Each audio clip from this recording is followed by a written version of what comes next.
Hello दोस्तों, quick ice में आपका स्वागत है। इस चैनल के द्वारा हमारा जितना भी अनुभव है हम लगातार आपके साथ शेयर करते रहे हैं और गाइड करते रहे हैं आपको। लेकिन मैं चाहता हूं कि आप लोग कुछ उनको भी सुनते रहें जो लोग सिलेक्ट हो चुके हैं, क्योंकि उनका अनुभव बड़ा काम आता है और वो उस स्थिति से गुजर के तब वहाँ तक पहुँचते हैं, टॉप करके पहुँचते हैं। तो कुछ टॉपर हैं और कुछ जो है डिप्टी कलेक्टर हैं, 5 डिप्टी कलेक्टर हैं। उनकी जो है सलाह आपको बहुत काम आएगी 68 मेंस के लिए भी और 69 प्री के लिए भी। उन्होंने बहुत अच्छा से बताया है कि चीज़ को, और हमारा अनुभव तो आपके साथ रहेगा ही हमेशा, लेकिन उनका भी अनुभव बहुत ज़रूरी है क्योंकि वो लोग सिलेक्टेड हैं। ठीक है, तो हम लोग उनको वीडियो को पूरा देखिएगा, पूरा अंतिम तक देखिएगा और उनकी सलाह को मानिएगा। और मेरी एक रिक्वेस्ट है कि आप उनको नोट कर लीजिएगा उस सलाह को, वो आपको बहुत काम आएगी। ठीक है, हमारा जो स्टूडेंट है आनंद, इसमें आज जो है वहाँ पर ट्रेनिंग पे है गया में, और उसने जो है ये वीडियो बनाया वहाँ पे उन टॉपर से कि जो है जो बिगिनिंग में तैयारी करने वाले बच्चे हैं, जो बिल्कुल नए बच्चे हैं, उनको कैसे मोटिवेट किया जाए, क्योंकि 68 के पेपर ने निराश कर दिया है सबको। तो 69 में वो निराशा ना रह जाए, इसीलिए वीडियो को आप लोग पूरा देखिएगा और अब मोटिवेट होइए, हमेशा मोटिवेट रहिए और हमारे साथ आप बने रहिए। हम आपके साथ हमेशा लगे रहेंगे। जहाँ जहाँ भी प्रॉब्लम होगी हम उसको दूर करने का प्रयास करते रहेंगे। Okay, thank you. Hello friends, myself Anand Pandey, मैं एक आईएएस में आपका स्वागत करता हूं। और हमारे साथ आज 63 बैच और 65 बैच के सीनियर डिप्टी कलेक्टर्स हैं। ये सर लोग आज आप लोगों को 68 मेंस के लिए गाइड करेंगे। तो हम लोग शुरुआत करते हैं आज सुनिधि मैम से। मैम प्लीज कुछ गाइड करें 68 मेंस के लिए लोगों को। 68 मेंस के लिए पहले तो जो लोग लिख रहे हैं प्रीलिम्स क्लियर के लिए हैं उनको कॉन्ग्रेचुलेशंस। एंड आई थिंक कि SA is going to be a game changer. So उनको एसए के लिए अच्छे कोर्स रखने होंगे और थोड़ा एसए को इंगेजिंग और प्लेजेंट टू रीड होना चाहिए। तो जो यूपीएससी का पैटर्न है एसए का, वही उसी को फॉलो करने का कोशिश करें। ऑप्शनल तो मार्क्स का है नहीं, तो ऑप्शनल को उतना पढ़ने का जरूरत नहीं है, बस क्वालिफाइंग ही रखना है। और जीएस में कंसाइज लिखने का ट्राई करेंगे और ज़्यादा से ज़्यादा डायमेंशंस को अपने आंसर्स में लाएंगे। एग्जाम्पल्स साइट करेंगे, वो भी जो रीसेंट ट्रेंड्स है, एग्जाम्पल्स है, सुप्रीम कोर्ट का जजमेंट्स है। तो आई थिंक ये सब करने पे और कोई भी एक मंथली मैगजीन को रेगुलर बेसिस पे पढ़ने पे अच्छा मार्क्स आ जाएगा। Thank you. अब हम नेक्स्ट आते हैं सिमरन मैम के पास। मैम प्लीज आप कुछ बताएं। 68 मेंस के लिए मैं ये कहूँगी कि स्टैट्स एक बहुत इंपॉर्टेंट पोर्शन है जीएस 1 में। तो स्टैट्स के लिए प्रीवियस ईयर क्वेश्चंस को प्रैक्टिस कर सकते हैं। इसके साथ ही पॉलिटी के लिए अच्छे से लक्ष्मीकांत को पढ़ सकते हैं। साथ ही जो नए करंट से रिलेटेड क्वेश्चंस आ रहे हैं उसके लिए करंट से जुड़े रहना, मैगजीन पढ़ना, न्यूज़पेपर पढ़ना बहुत ज़रूरी है। इंटरनेशनल रिलेशंस के भी डायमेंशंस काफ़ी चेंज हो रहे हैं करंट अफेयर्स में, तो उस पर भी ज़्यादा अच्छे से ध्यान देने की ज़रूरत है। इकोनॉमिक्स और ज्योग्राफी को एक इंटीग्रेट करके पढ़ सकते हैं। बिहार की इकोनॉमी, बजट और इकोनॉमिक सर्वे पे अच्छे से ध्यान देके उसको अच्छे से थॉरली प्रिपेयर कर सकते हैं। ये मेरा पेपर 2 के लिए है। पेपर 1 के लिए निपुण मैम ने बता ही दिया है। Thank you ma'am. नेक्स्ट हम आते हैं सीनियर डिप्टी कलेक्टर अमूल्य रतन सर। सर स्वागत है आपका। प्लीज। जैसा कि सिमरन और निपुण ने बताया, तो उसमें मैं ऐड करना चाहूँगा कि राइटिंग पे ज़्यादा ध्यान देना है। पढ़ाई सब कोई करते हैं, मटेरियल सबके पास अवेलेबल है, तो आपको लिखने की प्रैक्टिस करनी चाहिए। जीएस 1 और 2 में ज़्यादा पैटर्न चेंज नहीं हुआ है, तो उसमें आपको प्रीवियस ईयर पेपर उठा के उसको घर पे लिखने की कोशिश कीजिए विद इन टाइम फ्रेम। और स्टैटिस्टिक्स में अगर आप अच्छे से कर लेते हैं स्कोर, तो आप 200 आराम से पेपर 1 में क्रॉस कर सकते हैं। पेपर 2 की मार्किंग थोड़ा डिफिकल्ट होती है, बट 150-160 के अराउंड आप आराम से ले आ सकते हैं। ऐसे के लिए यह है कि आपको करंट अफेयर से कीप अब्रेस्ट रखना अपने आप को, और उसके लिए न्यूज़पेपर सबसे अच्छा माध्यम है। आप एडिटोरियल पढ़िए, उसको खुद से समराइज करने की कोशिश कीजिए। सर कौन सा न्यूज़पेपर सजेस्ट करेंगे? हिंदी मीडियम के लिए मैं बोलूँगा हिंदुस्तान पढ़ सकते हैं, दैनिक जागरण पढ़ सकते हैं। इंग्लिश के लिए द हिंदू है, इंडियन एक्सप्रेस है, इवन टाइम्स ऑफ इंडिया भी पढ़ सकते हैं। और इसमें एक ब्रेन स्टॉर्मिंग जो होता है, ये सबसे इम्पोर्टेंट काम होता है ऐसे के लिए। तो उसमें आपको ये करना है कि कोई भी टॉपिक पे आपको आपको political dimension, social dimension, economic dimension से कैसे रिलेट कर सकते हैं किसी टॉपिक को, वो ध्यान में रखते हुए उसको पॉइंट्स जॉट डाउन करने हैं, पॉइंट्स लिखने हैं, ताकि आप उसको बाद में पैराग्राफ में कन्वर्ट कर सकते हैं। तो इस तरह से आप एसे को इम्प्रूव कर सकते हैं लिखने में। Thank you so much sir. और अब हम आते हैं आज के सुपरस्टार हमारे साथ श्रेयांश तिवारी जी। और ये आप लोगों को पता ही होगा कि 63 बैच के टॉपर रहे हैं, और एक इंटरेस्टिंग बात कि ये हमारे ही होम डिस्ट्रिक्ट बक्सर में पोस्टेड है। सर वेलकम आपका। थैंक यू सर, गाइडेंस से पहले मैं आपसे एक पूछना चाहूँगा, आप एमपी से बिलोंग करते हैं, बिहार आके कैसा महसूस हो रहा है? बहुत अच्छा है, बहुत ज़्यादा फर्क नहीं है, लैंग्वेज सेम है, खाने में थोड़ा बहुत फर्क है, बहुत ज़्यादा फर्क नहीं है, लैंग्वेज सेम है, खाने में थोड़ा बहुत फर्क है, वर्क कल्चर एक जैसा ही है, तो मतलब अच्छा ही लग रहा है, मुझे तो अच्छा लग रहा है। अभी तक 2 साल से ज़्यादा हो गया है, कांट कंप्लेन। इट मीन्स कि आप काफ़ी इंजॉय कर रहे हैं। ये भी अच्छा है, नथिंग कंप्लेन अबाउट।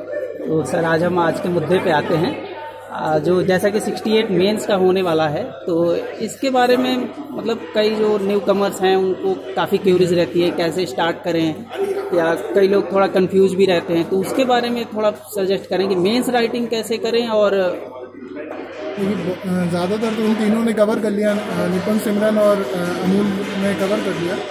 मैं ये कहूँगा कि जो पुराने पेपर्स हैं, जब से पैटर्न बदला है 56-59 से, तो वो पुराने वाले क्वेश्चन पेपर्स उठा लें और ये देखें कि बीपीएससी जो है क्वेश्चन रिपीट करता है। क्वेश्चन रिपीट नहीं करेगा तो टॉपिक ज़रूर रिपीट करेगा वो, ठीक है। तो एक बार गवर्नर पूछेगा, अगली बार सुप्रीम कोर्ट पूछेगा, इस तरीके से करेगा। जो पेंटिंग्स हैं या आर्ट एंड कल्चर है, तो एक बार अशोक का पूछ लेगा, अगली बार पाला आर्ट पूछ लेगा, फिर मधुबनी पूछ लेगा, तो उसका साइकिल भी जैसे चलता है। तो हम लोग प्रेडिक्ट कर सकते हैं कि 68वें मेंस में क्या आने वाला है, तो उसको सेफली बनाया जा सकता है, उसके नोट्स बना सकते हैं। तो जैसे ही वो सवाल आएगा, हम एज इट इज़ हमारा तैयार रहेगा, हम कट कॉपी पेस्ट करके आ जाएंगे, तो उसमें हमें सोचना नहीं पड़ेगा, तो वो टाइम सेवर हो जाएगा। फिर पेपर 1 में जैसे उसने बोला स्टैटिस्टिक्स, तो कैलकुलेटर ज़रूर लेके जाएँ, और उसके जितने भी सवाल जब से स्टैट्स इंट्रोड्यूस हुआ है उसके सारे प्रैक्टिस कर लें, वो मोर देन इनफ है। मतलब जो बीपीएससी में आ चुका है वो अगर आप प्रैक्टिस कर लेंगे, वो that is enough for the exam भी। कैलकुलेटर ज़रूर लेके जाना है। और मेरे टीचर बोला करते थे, opinion supported by facts becomes analysis. तो जो भी आप आंसर लिख रहे हैं उसमें एग्जाम्पल्स, इलस्ट्रेशंस, किसी कमेटी कमीशन की रिपोर्ट, कोई आर्टिकल, कोई एक्ट, ये सब, कोई बुक है, किसी थिंकर का कोट है, ये सब ज़रूर करेंगे। इससे आपका जो नंबर है वो 1-2 नंबर एक्स्ट्रा हो जाएगा, और यही 1-2 नंबर आपको जो है वो टॉप के रैंक्स में लेके जाता है। मैं यही इतना ही बोलना चाहूँगा। सर एक सवाल मेरी तरफ से कि टाइम मैनेज करना काफ़ी मुश्किल होता है आंसर राइटिंग के टाइम, और स्पेशली एग्जाम हॉल में, तो उसके लिए क्या सजेस्ट करेंगे आप? देखिए, उसके लिए बस बात वही है ना, प्रिडिक्शन आपका इतना स्ट्रांग होना चाहिए कि आपकी अगर आपको 8 सवाल लिखना है पेपर 1 और पेपर 2 में, तो आप 2-3 सवाल आप प्रिडिक्ट कर लें। सवाल अगर नहीं प्रिडिक्ट हो पा रहा है तो एरियाज प्रिडिक्ट हो जाए कि अच्छा इस बार पाला आर्ट से आने वाला है, तो जैसे ही वो सवाल आएगा आप एज इट इज़ उसका तैयार रहेगा आपका आंसर, तो उसमें दिमाग नहीं लगाना पड़ेगा। तो आप उसमें प्रेशियस 5-7 मिनट बचा लेंगे उन क्वेश्चंस के लिए जिसमें आपको आंसर अपना फ्रेम करना है। तो इस तरीके से स्मार्ट वर्क करेंगे हम, ये स्मार्ट वर्क कहलाता है ना, कि अगर हम ऐसे करेंगे तो वो हम बना सकते हैं। पेपर 2 के लिए भी यही है कि वो लोग एक बार वो पूछेगा, कंप्यूटर का पूछेगा, आईटी का पूछेगा, अगली बार स्पेस का पूछेगा, फिर डिफेंस का पूछेगा। इस तरीके से वो सर्कल पे चलता रहता है। तो हम लोग बना सकते हैं, उसको प्रिडिक्ट कर सकते हैं कि अच्छा यार इस बार ये आएगा। जैसे इंडस्ट्रियल रेवोल्यूशन 4.0 से एक सवाल आना ही चाहिए, मतलब आर्टिफिशियल इंटेलिजेंस से पूछ ले या 3D प्रिंटिंग से पूछ ले, कुछ भी इन 5-6 जो वो हैं उनमें से एक सवाल पूछ सकता है। वो जब पता है कि उससे पूछ सकता है तो फिर तैयार होगा, तो उससे टाइम बचेगा। सर एक चीज़ की अभी जो फिल्म्स का हुआ है, तो कई लोग अपना वो मार्क्स मिलाए होंगे, तो उनको लगता होगा कि हो या ना हो, कुछ कंफ्यूज होंगे। तो 69 का भी प्री होने वाला है, उसके बारे में कुछ उनको मैसेज देंगे आप? हाँ, जिनका अगर नहीं हुआ तो नहीं हुआ, अगली बार होगा। मतलब आपको कोशिश तो करते रहना है ना। और जिसका हो गया वो अपने मेंस के लिए ध्यान दे, जिसका नहीं हुआ 69 के लिए लगे, वो देखे कि कहाँ कमी रह गई। तो 69 के लिए प्रीलिम्स स्पेसिफिक हो गए कि मेंस स्पेसिफिक? नहीं, अभी अगर आपका प्री नहीं पास हो रहा है, ठीक है, आप लगातार कर लिए, आपका 2 बार, 1 बार, 3 बार से प्री नहीं पास हो रहा है, तो फिर प्रीलिम्स पे ध्यान दीजिए। ठीक है। प्रीलिम्स आजकल इतना कॉम्पिटिटिव हो रहा है कि 114 कट ऑफ चला जा रहा है 140-142 सवालों में, तो आप उसको हल्के में नहीं ले सकते, है ना। वो सब पुरानी विजडम छोड़ दें कि पहले मेंस तैयार करें फिर प्री तैयार करें, नहीं, पहले अपना प्री तैयार हो जाए, वो एक बार डन एंड डस्टेड हो जाएगा ना, तो फिर हम मेंस उन 3-4 महीने 6 महीने में कर देंगे, ठीक है। वो जो ये बोला जाता था कि मेंस के साथ प्री तैयार करें, वो यूपीएससी के लिए है, स्टेट सर्विसेज एग्जाम के लिए, जहाँ पर प्रीलिम्स बहुत ज़्यादा डिफाइनिंग होता है, अच्छे कैंडिडेट छट जाते हैं, वहाँ पे प्री तैयार डायनेमिक पेपर आया है, तो उसके लिए प्री आप बिल्कुल एक लेके चलें कि प्री तैयार ही कर रहे हैं, और जब आपका नहीं हो रहा है तो मतलब आप कमज़ोर हैं प्रीलिम्स।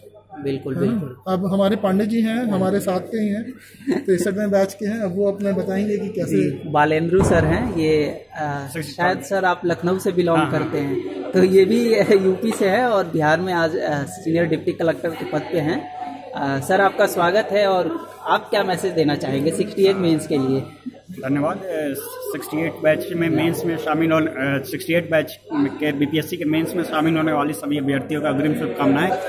आप लोग का पीटी दे दिया, अब बहुत ही कम समय बचा हुआ है मेंस परीक्षा होने में, तो सबसे ज़्यादा ज़रूरी है कि आप लोग जो है रिटर्न जो राइटिंग प्रैक्टिस है अच्छे से कर ले, कम समय में अच्छे आंसर लिखना स्टार्ट कर दीजिए। और जैसा कि सभी सर लोग ने बताया है कि किस किस सेक्शन से सवाल अच्छे पूछे जा सकते हैं, तो उसी सेक्शन के हिसाब से और स्मार्ट वर्क करते हुए आप लोग प्रैक्टिस करते रहिए, क्योंकि अमूमन प्री से मेंस के बीच में 3 महीने का समय होता है, और वो 3 महीना कैसे निकल जाता हम लोग को पता नहीं चलता। हम लोग पढ़ते रह जाते हैं, लेकिन हम लोग प्रिपेयर नहीं हो पाते इन सब चीज़ों के लिए। तो आप जैसे कि गुजारिश है कि आप लोग ये रिजल्ट की चिंता छोड़ के लग जाइए कि आप लोग का मेन पीटी निकल गया, आप लोग मेंस में निकल जाइए और बढ़िया से तैयारी कीजिए, और हर सेक्शन को देख लीजिए, हिस्ट्री देखिए, ज्योग्राफी देख लीजिए, इकोनॉमी देख लीजिए, डाटा और स्टैटिक्स देख लीजिए, प्लस जो आपका स्ट्रॉन्ग साइड है उसको स्ट्रॉन्ग बनाइए। आप लोग एसए का भी अच्छे से प्रैक्टिस कर लीजिए, क्योंकि एसए भी अब स्कोरिंग मार्क्स वाला आ गया। एसए के लिए आप लोग करंट अफेयर की ओर ज़्यादा ध्यान दे सकते हैं, न्यूज़पेपर वगैरह पढ़िए, एडिटोरियल पढ़िए, और प्लस कुछ अच्छे अच्छे कोटेशन होते हैं उसको याद कर लीजिए कि आप एसए में उसको लगा सकते हैं, इससे आप लोग को नंबर भी बहुत अच्छे मिल जाएंगे। तो यही सब जनरल चीज़ें हैं, इन सबको अच्छे से तैयार कर लीजिए। सर 69 प्री के लिए भी कुछ कहना चाहेंगे, क्योंकि कई सारे कैंडिडेट ये भी हैं कि मेंस दे रहे हैं और साथ में मतलब प्रीलिम्स का भी सोच रहे हैं एक सही, तो उसके लिए कुछ जैसे कि बीपीएससी अपना फॉर्मेट चेंज करता जा रहा है, 68 से तो निगेटिव मार्किंग भी कर दिया, प्लस उसके क्वेश्चन भी काफ़ी स्टैंडर्ड आ गए हैं। तो 69 को भी ऐसे ही ध्यान में रखना है कि आप लोग थोड़ा अपना क्वालिटी स्टडी का जो क्वालिटी है उसको इम्प्रूव कर लीजिए, कि अब वो पिछला नहीं रहा कि आप लोग लूसेंट पढ़ लीजिए या फिर घटना चक्र पढ़ के रट के निकाल दीजिए, क्योंकि अब क्वेश्चन जो यूपीएससी लेवल का आने लगा है, तो जरूरी है कि आप लोग डीप स्टडी थोड़ा कर लीजिए, कॉन्सेप्चुअल क्लैरिटी चाहिए, एनसीईआरटी वगैरह का स्टडी कर लीजिए। और प्लस जैसे जैसे टाइम के हिसाब से अपना प्रिपेयर करिए, जैसे मान लीजिए कि अभी अगर ज़्यादा टाइम है तो 50% डीप है और 50% थ्योरी रटिए, फिर जैसे जैसे कम होता है 60-40 करते हैं, 70-30 करते जाइए। मान लीजिए 1 महीना बच्चा है तो प्री पे ही फोकस कर दीजिए। तो इस तरह का अपना टाइम मैनेज करते हुए स्टडी करना है। Thank you so much sir, और बालेंद्रू सर का भी, और स्पेशली श्रेयांश सर का, क्योंकि मैं इनिशिएटिव इन्हीं का है, श्रेयांश सर का। तो thank you sir again. Welcome.